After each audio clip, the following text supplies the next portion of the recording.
Welcome, Lucky Ali, to the Indian Sun. You've given us some of the most timeless songs over the years, and now you're going to be in Australia this October for your Journey Through the Decades tour. Such a pleasure to talk to you today. Uh, I'm on. what can audiences expect from the Journey Through the Decades tour? I mean, you've been here in 2023. How will it be different from your past live shows?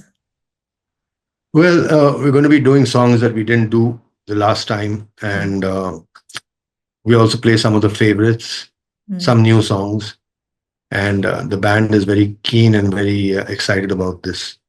So I traveled with a very nice band, group of musicians. So yeah, we're looking forward to coming and sharing our experience with all of Australia, Melbourne, Sydney, Adelaide. Yeah. Yeah, you'll be visiting those cities, isn't it? And I remember those. I think you were in hibernation for a long time, and then there was this impromptu, I think, break of yours. People posted of you performing with a small crowd in Goa, which went really I'm well. in perpetual hibernation. I'm in perpetual hibernation. You can't remember. So yeah, I only when there's something to express, and if it doesn't want to stay inside there, then that's when I come out and record. Okay. Yeah. So Australia has such a significant, South Asian diaspora amongst, all the other population. So, what does it mean for you to connect with this community so far from home through your music? well, Australia is not new to me. I've been coming and going there for a Yeah. very long time. Mm. In fact, I have family in New Zealand, Mm-hmm. so I lived in New Zealand for a while as well. Mm-hmm.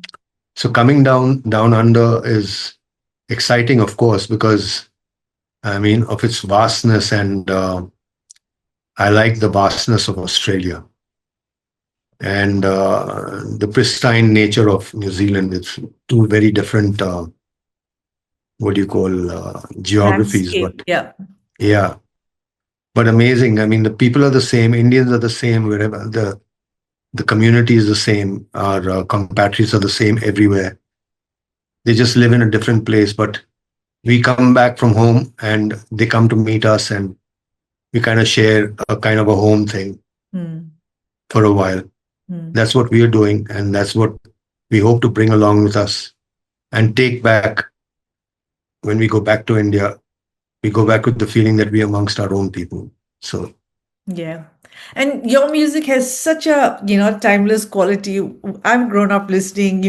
How so now with this tour and everything else, how do you approach curating a set list that spans decades and appeals to multiple generations in the audience?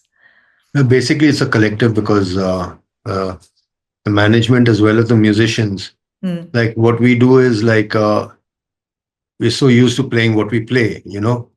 So when we start doing new things, mm, then that's when it depends on the band also as well as to how they interpret, because they're not playing exactly the same things what we play on the on the recording. mm, You understand? They have their own interpretation of mm, what the music is about, and that's what makes it special. So mm. playing live and recording is two different things almost, altogether actually. Yeah.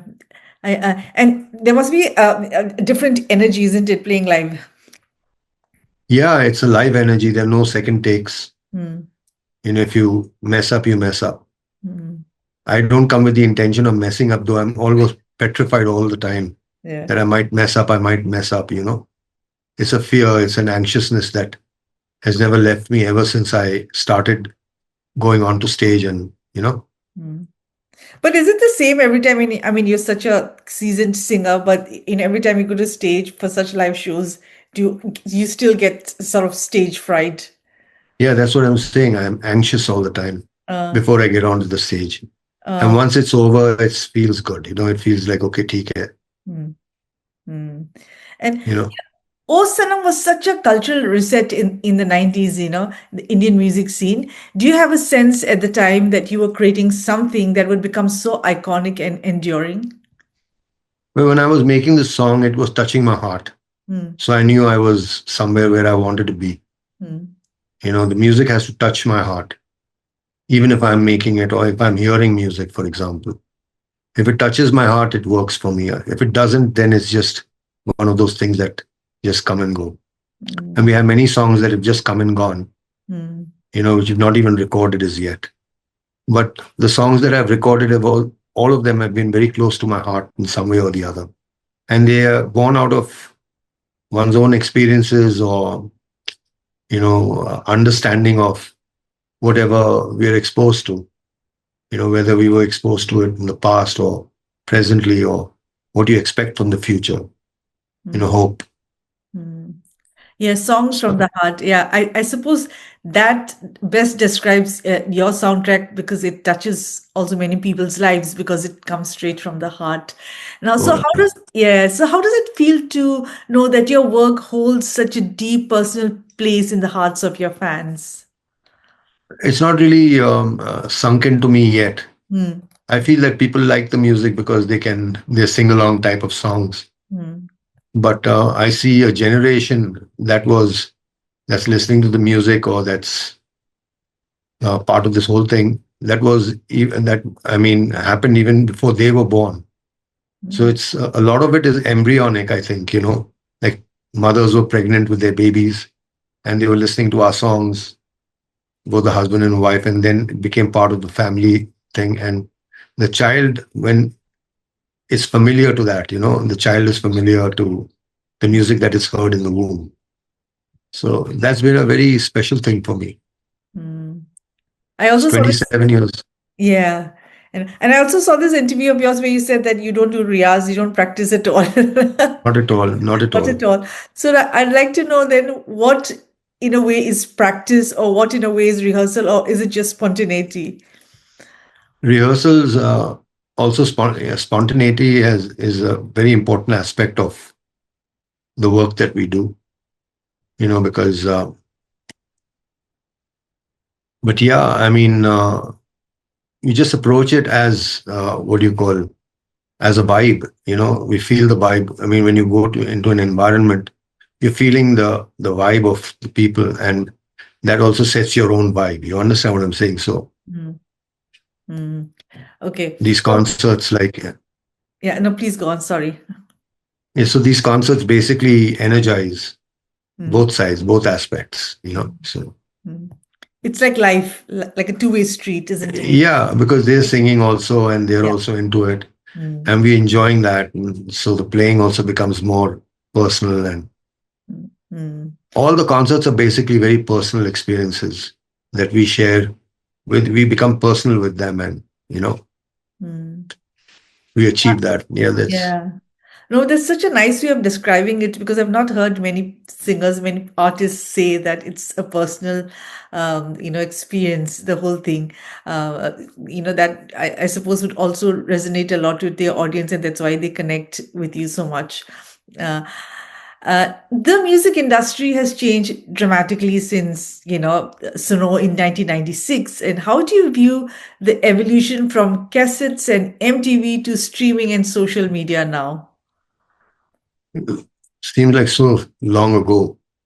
But about 10 years ago, I started when I got out of like working with companies. I wanted to release my own music. So I was, what do you call, researching platforms and stuff like that. And that's how I released some music of mine early on. And then when Farmhouse Music, the company that has been run by Hmm. Mizan and Tawuz, Sure. when they Yeah. took over, they kind of like curated it to you know, something that we can actually take on the road in Hmm. that way. Yeah. Italy. So yeah, so farmhouse music, as you mentioned, which is set up where children, has played a big role, as you just said again, in bringing your Yeah, yeah. music back into. Yeah, it's more structured. Yeah, Otherwise, earlier on, it was everybody else was calling the shots. yeah, And I was just going there and just doing my work and just coming back feeling very. Now I've got a whole system that functions it, yeah. which is very important because you're taking so many people along with you, 11, 12, 13 people Hmm. flying all the way there, Hmm. all over. You have to take care of a lot of things, musical instruments and what we require in the places. technical stuff. Mm, There's a whole lot of work that goes into taking a tour and going out. mm, It's not just we just came and got off the plane and went straight to the mm, venue and started playing. mm, We've done that also in many parts of India. But mm. So how does it feel to share your creative journey with the next generation of your family? so they interpret it from what they take from it, whatever. They're artists in their own right. Yeah. So look, meeting kar raha hai? Okay. They're artists in their own right. So I like to see their journey. It's different from mine Mm, musically, mm, and the kids are more. What do you call? Their singing is even more intricate than my. I'm a very simple singer. I'm not even a singer. I just sing what comes to me. mm. But there's no gayaki in me, in that sense. Yeah. Yeah. So Is- yeah. And I understand what you're saying. But then I suppose is that, that rawness about you, I don't know if I'd call it rawness, but that, you're so relatable and your songs are so likable that that's why I think you've remained this timeless. Your music has remained timeless, isn't it? no, because probably people know that I'm not a great singer, but and everybody can sing the song. So it's about that. Yeah. Yeah. I know you're a version, for Bollywood, for singing in Bollywood films. Yeah, I can't handle Bollywood because first of all, I can't understand the mindset that makes films like that. A lot of their films are never original. They're Mm. always taken from somewhere or the other. And most of the stuff that's coming out nowadays is so. I Yeah. mean, it's different from what I could even perceive. Yeah. I'm so glad I've got nothing to do with that space. Yeah. Okay. You've grown up surrounded by art through your father, mother, and even your uncle. So how has that legacy of creativity shaped your own approach to music and storytelling? I only discovered what they left behind. Yeah. I did not create anything. Yeah.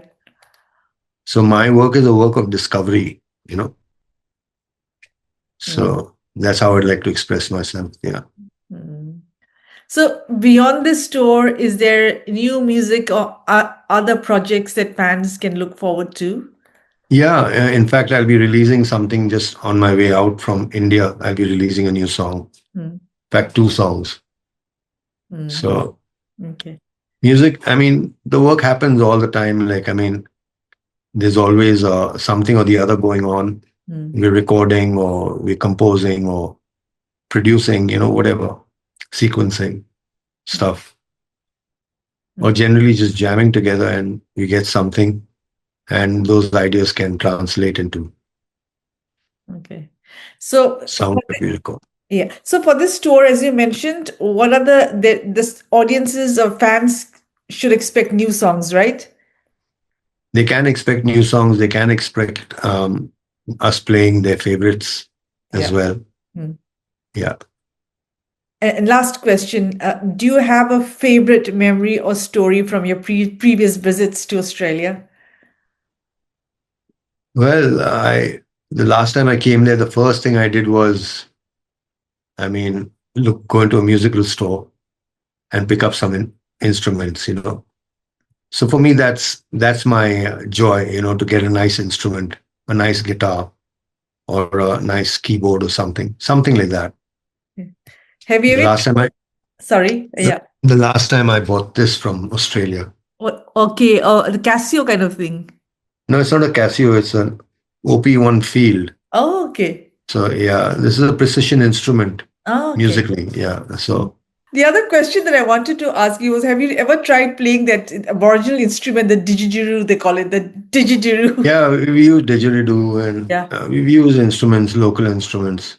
Okay. But in this concert, I'm working with a Mongolian musician called Boku, Okay, and wow. so he's gonna be doing. He does a particular kind of singing, the double voice. Hmm. So that's very special. He's doing about 4 tracks with us. Oh, wow. So is he Yeah, based in he's Australia? based in Sydney. Yeah, Okay, so you getting some local talents in as well. Yeah. Okay. So Okay. we got Nosh playing from there. He's playing keyboards with us. Mm. My keyboard is also coming, but I'm taking Nosh as well. Mhm. Okay. And Boku. Yeah. Yeah. And last words for your fans in Australia? Cheese apples. It's That a is, very Australian. Yeah. yeah, I yeah. don't know why they say cheese apples in Australia. I Is it don't even know cheese what it apples? means. I don't understand. But I Yeah. remember meeting this very old lady Yeah. many, many years ago. And she says, whenever you go to Australia, remember cheese apples. Okay. I said, okay, so that comes to my mind, cheese Mind apples. apples. Okay. All right. Thank you so much. It was such a pleasure talking to you. Bye. Nice talking to you. Nice talking. Looking forward. Yeah. Bye Yeah. bye.